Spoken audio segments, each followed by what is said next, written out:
ایک ایسی قوم جس کی خوشحالی کی مثالیں دی جاتی تھیں، اور تباہی بربادی ایسی ہوئی کہ وہ تباہی بربادی بھی رہتی دنیا کے لیے مثال بن گئی۔ سب سے پہلے جانتے ہیں کہ سبا یہ کیا تھا۔ سبا عرب کا ایک قبیلہ ہے جو اپنے موری سے اعلیٰ سبا بن یشجب بن یعرب بن قحطان کے نام سے مشہور ہے۔ یعنی سبا ایک مرد کا نام تھا اور اس کی وجہ سے اس کی قوم سبا کہلائی۔ اس قوم کی بستی یمن میں، اس کا مطلب یہ قوم رہتی تھی شہر صنعاء سے 6 میل کی دوری پر۔ اس آبادی کی ایک کمال کی بات آپ کو بتاؤں، دنیا میں بڑا لوگ چاہتے ہیں کہ ایسی جگہ جائیں جو پرفضا مقام ہو، جہاں پر مچھر وغیرہ نہ ہو، مکھیاں نہ ہو، آب و ہوا فریش ہو، گرد و غبار نہ ہو، پولیوشن نہ ہو۔ سبحان اللہ، یہ قوم ایسی تھی کہ اس کی آبادی کی آب و ہوا اور زمین اتنی صاف تھی، اس قدر لطیف و پاکیزہ تھی کہ نہ اس میں مچھر، نہ مکھی، نہ پسو، نہ کھٹمل، نہ بچھو، یعنی اس طرح کے حشرات الارض بھی نہیں تھے۔ زبردست آب و ہوا تھی، بلکہ یہاں کا موسم بھی بڑا ماڈریٹ تھا، بڑا زبردست کلائمیٹ تھا، نہ زیادہ گرمی ہوتی نہ زیادہ سردی ہوتی۔ اس علاقے کے بارے میں یہ بھی کہا جاتا ہے کہ اس کی پاکیزگی کا عالم یہ تھا اس علاقے کی کہ اگر کہیں دوسرے علاقے کا کوئی شخص اس شہر سے گزر جائے اور اس کے کپڑوں میں جوئیں ہوں تو وہ جوئیں بھی ساری مر جاتی تھیں، یعنی اگر وہ کچھ پرابلم لے کر آتا تھا تو وہ پرابلم بھی اس کے جسم سے دور ہو جاتی تھی۔ اچھا، اب اس قوم کے پاس ایسے پھل تھے، ایسے زبردست باغات تھے کہ اس میں کثیر پھل لگتے تھے، بلکہ اتنے پھل لگتے تھے اور اس طرح وہ پھل گرتے تھے کہ اگر کوئی شخص اپنے سر پر ٹوکرا اٹھا کر چلے تو بغیر ہاتھ لگائے قسم قسم کے پھلوں سے وہ ٹوکرا بھر جاتا تھا۔ امیجن کریں، شاید آج تو دنیا میں ایسی جگہ نہیں ہے۔ یقیناً بڑے پرفضا مقامات ہیں، بڑے خوبصورت مقامات ہیں، اللہ کی شان اور اس کی قدرت کے نظارے آج بھی دیکھنے کو ملتے ہیں، مگر قوم سبا کو اللہ نے ایسی خوشحالی دی، ایسی آب و ہوا دی، اتنے زبردست پھل اور باغ عطا فرمائے، بڑے لوگ خوشحال تھے، آرام، سکون، پیشنس کی لائف تھی، بڑی زندگی کے مزے تھے۔ لیکن اب گڑبڑ کہاں شروع ہوئی کہ جب اتنی ساری نعمتیں ملی، اتنی ساری آسائشیں ملی، تو ہونا کیا چاہیے تھا؟ اللہ کا شکر ادا کرتے، اللہ کی نعمتوں پر رب کی بارگاہ میں سربسجود ہوتے، مگر ان نعمتوں نے، اس مال نے، اس آسانی نے اس قوم کو سرکش بنا دیا۔ وہ قوم جو ہے وہ معاذ اللہ تکبر میں مبتلا ہو گئی اور کچھ اپنے آپ کو سمجھنے لگی۔ اللہ تبارک و تعالیٰ نے اس قوم کی ہدایت کے لیے یکے بعد دیگرے 13 نبیوں کو بھیجا۔ 13 انبیاء کرام قوم سبا کے پاس گئے اور قوم کو اللہ کی نعمتیں یاد دلاتے رہے کہ دیکھو اللہ نے تمہیں کتنا اچھا رکھا ہے، اور اللہ کے عذاب سے ڈراتے رہے۔ اللہ اکبر، مگر ان سرکش لوگوں نے اللہ کے نبیوں کو جھٹلایا، ڈینائی کیا، ان کی بات نہ مانی، اتنی ساری نعمتوں کے ہوتے ہوئے وہ شکر گزار نہ بنے۔ اور اس قوم کا ایک سردار تھا جس کا نام حماد تھا، وہ ایک متکبر، بڑا پراؤڈی اور سرکش آدمی تھا۔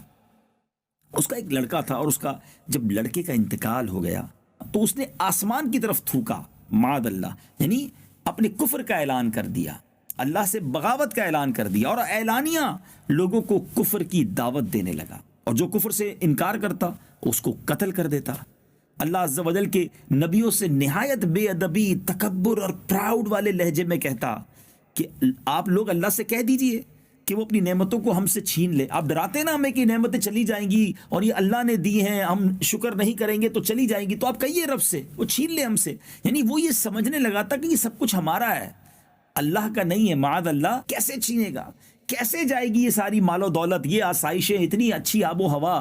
لوگ مثالیں دیتے ہیں آل اوور دا ورلڈ، اس علاقے کی جناب خوبصورتی کی مثالیں دی جاتی ہیں، سب ہم سے کیسے چھن سکتا ہے؟ اب جب اس حماد نے اس طرح تکبرانہ لہجے میں، عصیان سے بھرپور لہجے میں جب یہ کہا، اور اس کا عصیان، طغیان بہت بڑھ گیا، نافرمانی بہت بڑھ گئی، تو اللہ تعالیٰ نے اس قوم پر بڑا عجیب عذاب بھیجا۔ اس قوم پر سیلاب آیا۔ ناظرین، یہ سیلاب کیسے آیا؟ قوم سبا کی بستی کے کنارے پر پہاڑوں کے دامن میں بند باندھ کر، یعنی آج کل جو ڈیم بنائے جاتے ہیں کہ بڑے بڑے گیٹ لگا کر یا بڑی بڑی دیواریں لگا کر پانی کو روکا جاتا ہے اور اس پانی کا پھر استعمال کیا جاتا ہے، تو بڑے اچھے انداز میں بند باندھ کر ملکہ بلقیس نے 3 بڑے بڑے تالاب نیچے اوپر بنا دیے تھے تاکہ پانی سٹور رہے اور اس قوم کے کام میں آئے۔ مگر اللہ کی شان دیکھیں، ایک چوہے نے اللہ کے حکم سے اس بند کی دیوار میں سوراخ کر دیا۔ سوراخ تو چھوٹا سا تھا، چوہا کتنا بڑا سوراخ کرے گا؟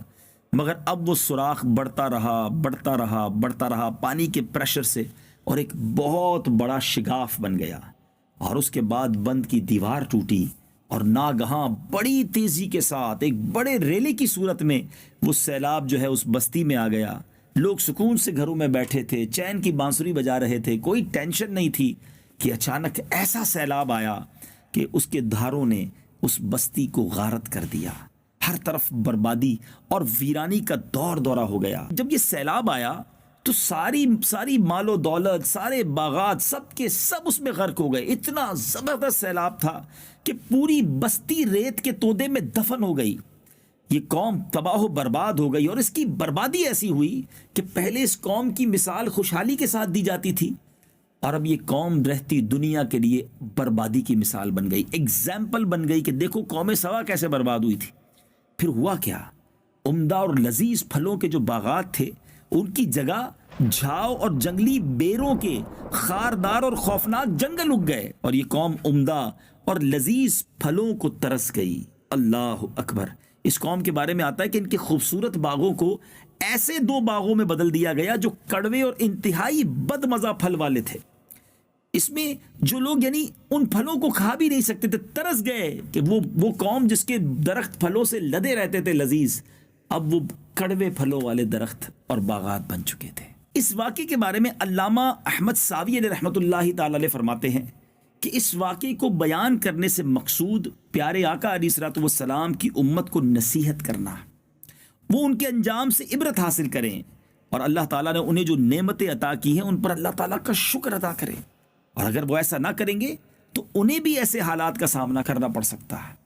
ناظرین غور کریں، آج آئے دن زلزلے، آج آئے دن سیلاب، کہیں طوفان، کہیں سونامی، کہیں آندھی۔ اب غور کریں یہ سب کچھ کیوں ہو رہا ہے؟ کہیں ایسا تو نہیں کہ ہم بھی اللہ کی ناشکری کر رہے ہیں، ہم بھی اللہ کی نعمتوں کا شکر ادا نہیں کر رہے؟